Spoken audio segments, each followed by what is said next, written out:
तुम कंजक पूजो और बेटी मारो, ये पाप करो ना जालिम हत्यारों।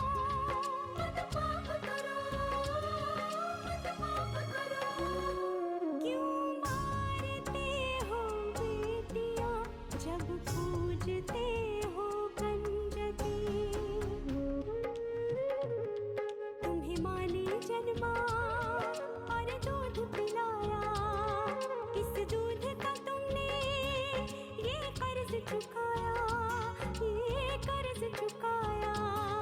बेटी की हत्या का पाप कमाया। मत पाप करो, मत पाप करो। क्यों मारते हो बेटियां जब पूजते हो कंजकी। मेरी बेटिया स्वर्ग अधूरा। क्या हो गया तुम्हें ठकुराइन? कैसी बातें कर रही हो तुम? क्या लक्ष्मी ने कभी भी तुम्हें सौतेली माँ होने का एहसास करवाया? नहीं ना? तुम्हारी ऐसी हरकत से फिर से उन्हें कुछ हो ना जाए। ऐसा क्यों कह रही है भाभी आप? मैं बिल्कुल ठीक कह रही। तुमने तो कोई कसर नहीं छोड़ी उन्हें फिर से हॉस्पिटल पहुंचाने में। माफी तो मैं आपसे मांगना चाहता हूँ। मेरे माता पिता ने उस दिन हवेली आकर ठाकुर साहब को इतना कुछ सुनाया कि हमारा रिश्ता ही टूट गया।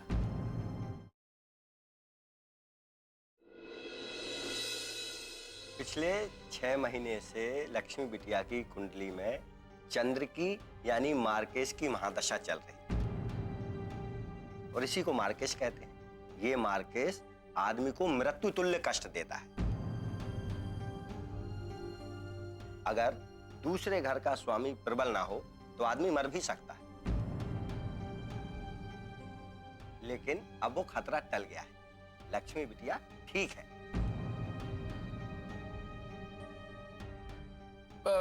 कहाँ है इस वक्त लक्ष्मी? क्या आप इस कुंडली में देखकर बता सकते हैं? लक्ष्मी बिटिया कहाँ है कुंडली से ये तो पता नहीं चल सकता, लेकिन हाँ ग्रह दशा से मालूम पड़ता है वो जहां भी है ठीक है। मगर क्या पंडित जी? उनका समय फिर से बदलने वाला है।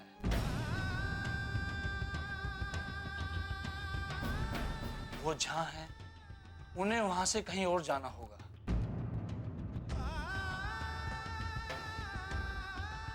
और हो सकता है कोई विपदा उन पर आए। इसका मतलब कि फिर से उसकी जान को खतरा तो नहीं होगा ना? ठाकुर साहब वो योग तो टल गया है, लेकिन इतना जरूर कहूंगा कि लक्ष्मी बिटिया के मान सम्मान में हानि का योग है।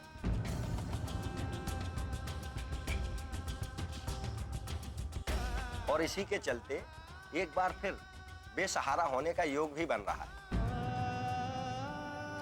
हे भगवान, किस गुनाह की सजा दे रहा है मेरी बेटी को?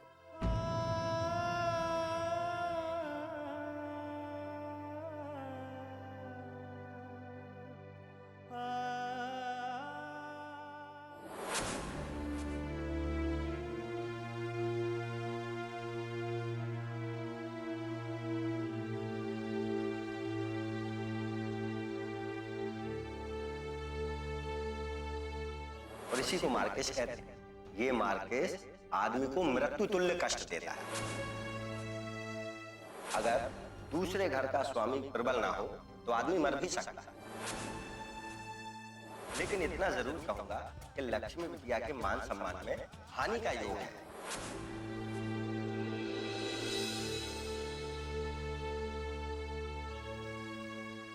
दादाजी क्या हुआ?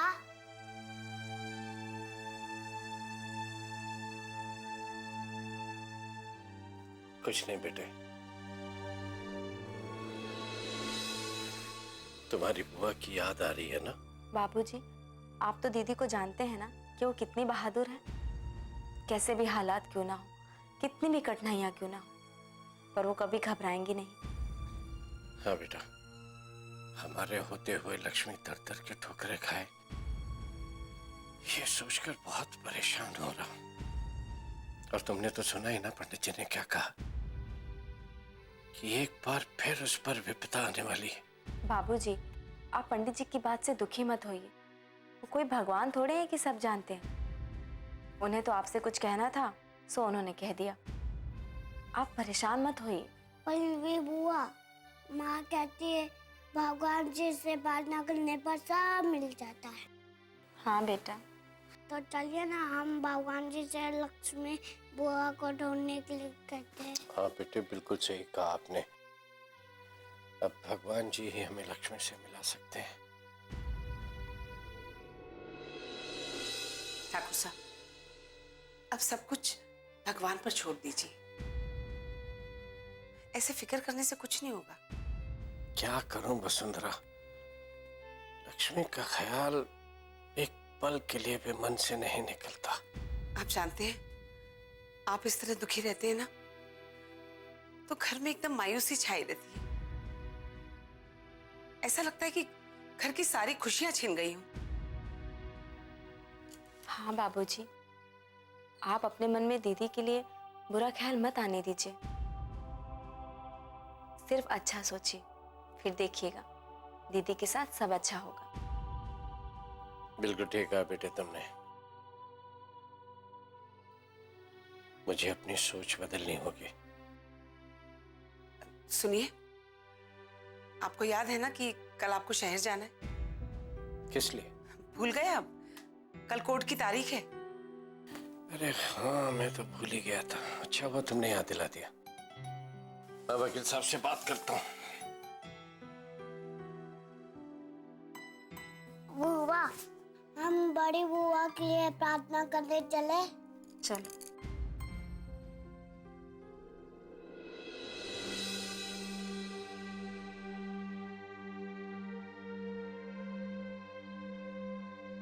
लक्ष्मी की चिंता में सब आधे हुए जा रहे हैं, और एक वो है, उसे किसी की फिक्र ही नहीं है।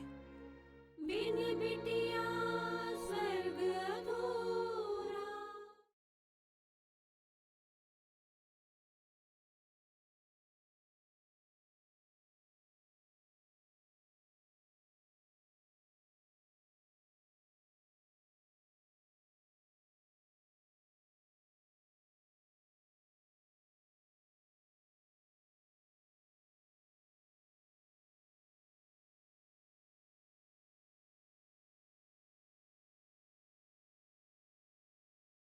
बिन बिटिया स्वर्ग अधूरा। पता नहीं क्या हुआ होगा वहां पर, क्या कहा होगा ठाकुर उदय सिंह ने। माँ, आप बिल्कुल भी चिंता मत कीजिए। मुझे उदय जी पर पूरा भरोसा है। उन्होंने जो वादा किया है वो उसे जरूर पूरा करेंगे। ईश्वर करे तेरा भरोसा कभी न टूटे बेटा, और नारायण बहुत अच्छी खबर लेकर आए। माँ, आ गया नारायण? बात होगी तेरी ठाकुर उदय सिंह से? हाँ माँ, मेरी बात हो गई। क्या कहा उसने? उसने मुझे भरोसा दिलाया माँ कि वो किसी भी हालत में नंदिनी की शादी राजेंद्र से नहीं होने देगा। उदय ने कहा है कि वो अपने माता पिता से बात करेगा और वो उन्हें मना भी लेगा।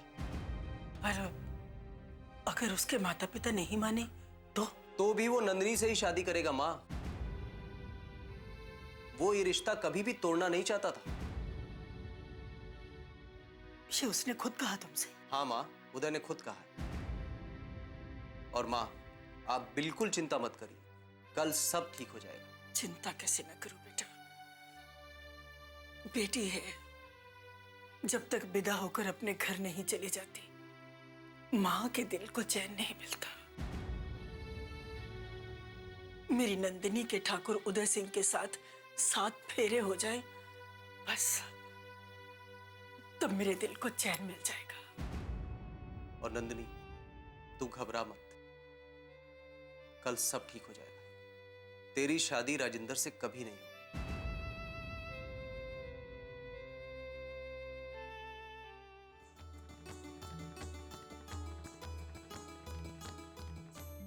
लक्ष्मी, धन्य है वो माता पिता जिन्होंने तुम्हें जन्म दिया।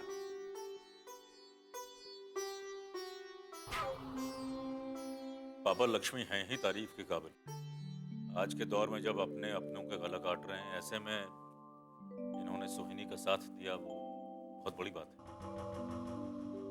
हाँ लक्ष्मी दीदी, मैंने आपका बहुत अपमान किया और आपने फिर भी मेरी भलाई के बारे में सोचा। मैंने बहुत बड़ी गलती कर दी, प्लीज मुझे माफ कर दीजिए, प्लीज। सोहिनी, मैं तुमसे नाराज ही नहीं हूँ, तो फिर माफ करने का सवाल ही नहीं उठता। अरे जो हो गया सो हो गया, अब उसके गीत गाने से क्या होगा? आप लोग मेरी बात सुनिए। सुनाओ, क्या सुनाना चाहती हो बहू? मैं बताता हूँ पापा ये क्या सुनाना चाहेंगे। ये शादी के किस्से सुनाएंगे कि किन चाची जी ने इनकी साड़ी की तारीफ की और किन भाभी ने इनकी खूबसूरती की तारीफ की। क्यों? मैं ऐसा कुछ नहीं सुनाने वाली, बल्कि मैं तो आप लोगों को बहुत ही जरूरी बात बताने वाली हूँ। एकदम गुड न्यूज है। इससे ज्यादा जरूरी बात है? सुनाओ सुनाओ सुनाओ भाई। मेरी चाची है ना, वो अपनी बेटी श्वेता की शादी तेवर जी से कराना चाहती है। अरे वाह, ये तो बड़ी अच्छी बात है। श्वेता तो हमारी देखी भाली लड़की है। ये तो वही बात हो गई, बगल में छोरा और गांव में ढिंडोरा। अरे वाह, अश्विन भैया की शादी, ये तो सोचकर ही बहुत एक्साइटमेंट हो रही है। अरे तुम्हारे एक्साइटमेंट से कुछ नहीं होगा। जिसकी शादी होने वाली है उसे खुश होना चाहिए ना। अश्विन, वो तो शादी का नाम ही नहीं लेना चाहता। यही तो समस्या है। इतना सुंदर रिश्ता आया है, कहीं ये भी उसकी वजह से उसके हाथ से ना निकल जाए। नहीं पापा, मैं बात करूंगा अश्विन से। अरे क्या बात करनी है मुझसे भैया?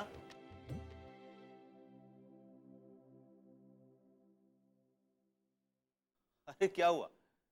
आप सब लोग एक दूसरे का चेहरा क्यों देखने लगे? भाई साहब बताइए ना। हाँ, मैं बताता हूँ अश्विन। ऐसी कौन सी बात है जिसके लिए मुझसे बात करने के लिए इतना सोचना पड़ रहा है आप लोगों को?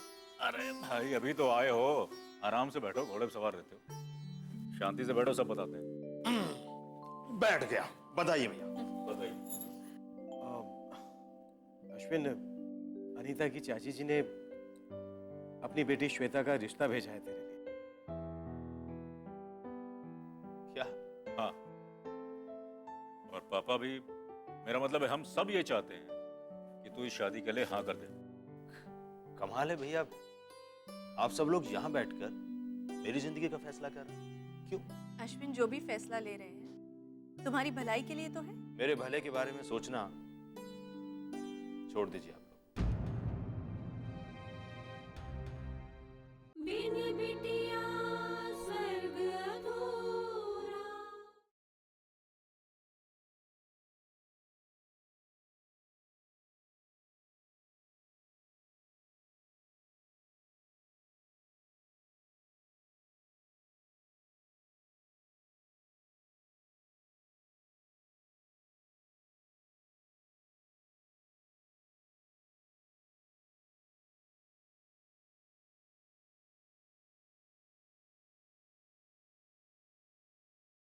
बिन बिटिया स्वर्ग अधूरा। आप सब लोग यहाँ बैठकर मेरी जिंदगी का फैसला कर रहे हैं। क्यों? अश्विन, जो भी फैसला ले रहे हैं तुम्हारी भलाई के लिए तो है। मेरे भले के बारे में सोचना छोड़ दीजिए आप लोग।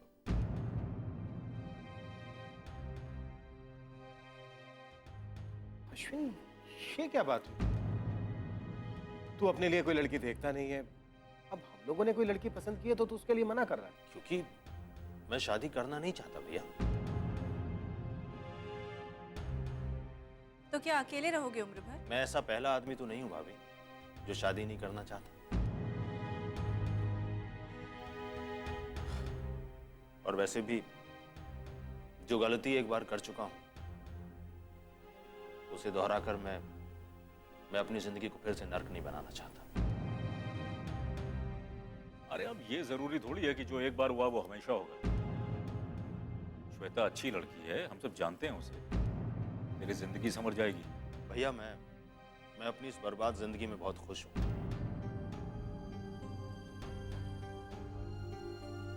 आप लोग मेरे लिए परेशान मत होइए। अश्विन, जरा पापा के बारे में तो सोच। तेरे इस फैसले से पापा को कितना दुख पहुंचेगा। भैया भैया प्लीज पापा को बीच में मत लाइए। मैं बहुत अच्छे से जानता हूं कि मैं क्या कर रहा हूं, और मैं ये भी जानता हूं कि इस परिवार के लिए और मेरे लिए क्या सही है। मतलब देवर जी, आप ये कहना चाहते हैं कि श्वेता से शादी करके इस घर का बुरा होगा? देखिए भाभी, मैंने ऐसा कुछ भी नहीं कहा है, ये बात आप कह रहे हैं। आपका मतलब तो यही है ना? भाभी मैंने कहा ना, मैंने ऐसा कुछ भी नहीं कहा है। और अगर आपको ऐसा लगता है तो ठीक है, यही सही। पहले से भी कौन सा शांति है इस घर में? कहां है शांति बताइए? प्रदीप भैया और वंदना भाभी को देख लीजिए। क्या मतलब है शादी का? क्या है ये?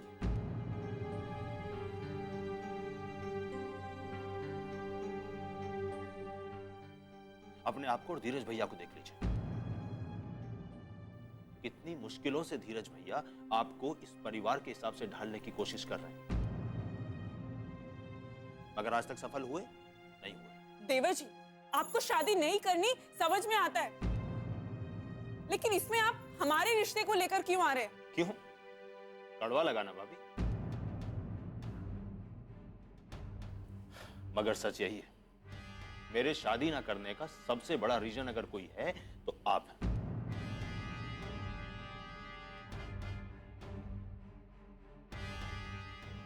ये सच है पापा।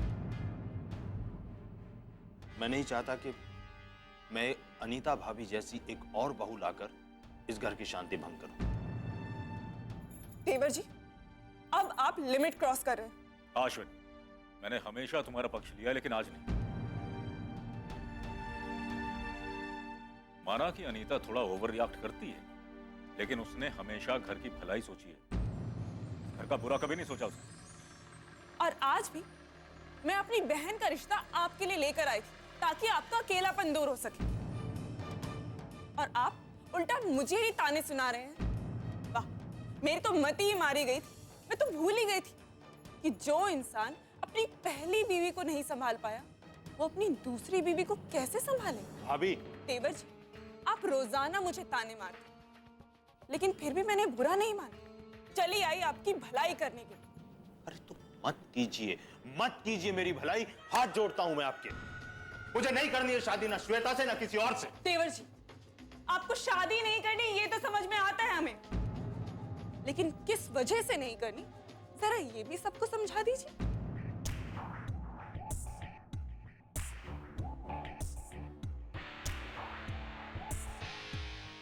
मतलब कहना क्या चाहती हैं आप? मतलब तो आप भी बहुत अच्छी तरह से जानते हैं, लेकिन सबको बता नहीं पा रहे। कोई बात नहीं, आपकी ये मुश्किल मैं हल कर देती हूँ। मैं सबको बता देती हूँ आपकी शादी ना करने की वजह, ठीक है? ये लक्ष्मी,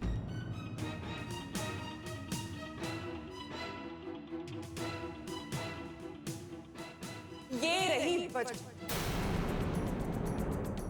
बिन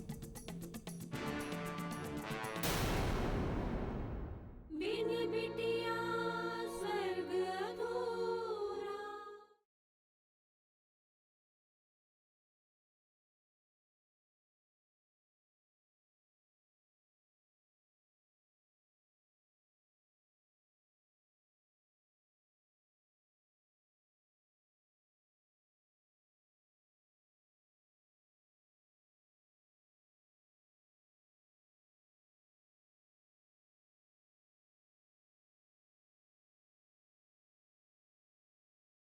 बिन बिटिया स्वर्ग अधूरा। ये लक्ष्मी, ये रही वजह।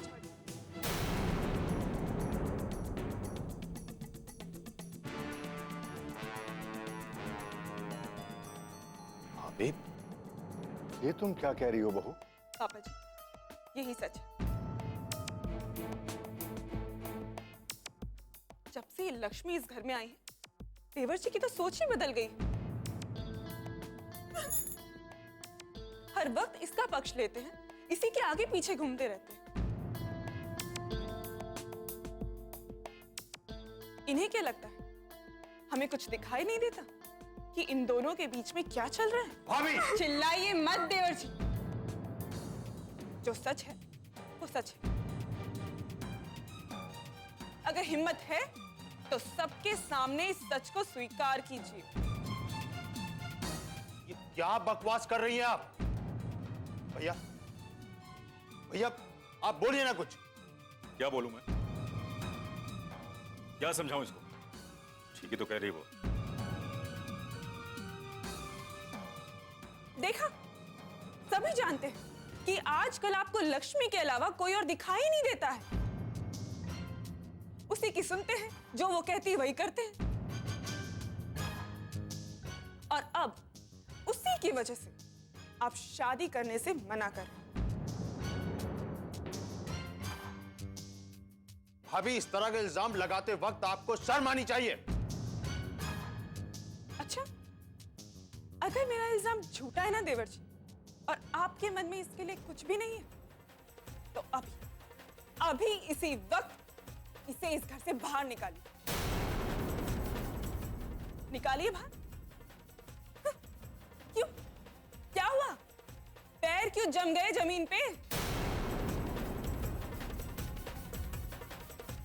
निकालिए इसे बाहर। अभी निकालिए और साबित कीजिए कि आप सही हैं। भाभी, भाभी मैं कह रहा हूं ये सही नहीं कर रही हैं आप। चुप रहो तुम लोग, चुप रहो, शांत हो जाओ सब लोग।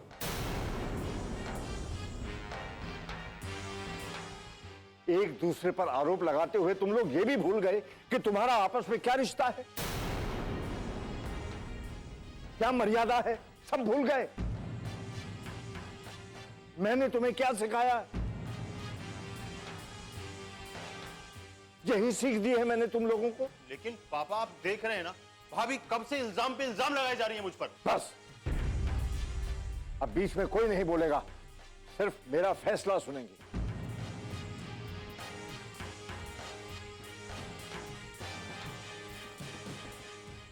लक्ष्मी, तुम्हें याद है मैंने तुमसे कहा था जब तुम्हारा ये घर छोड़कर जाने का वक्त आ जाएगा मैं तुम्हें बता दूंगा।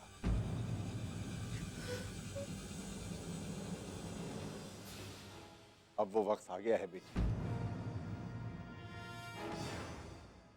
तुम ये घर छोड़कर चली जाओ।